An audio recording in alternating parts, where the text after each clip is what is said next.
Howdy folks, Moose Peterson here with your Photo Tip Friday. It's pretty darn simple. Really sounds really silly, really important.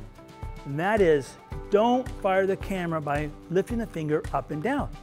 Learn to roll your finger to first activate the camera, get everything up and going, and then roll it to finish and take the picture. Now, doing this the first time be really challenging. Put the camera in continuous high. Do it so you can take one picture at a squeeze, you know you're doing it correctly. Practice, practice, practice.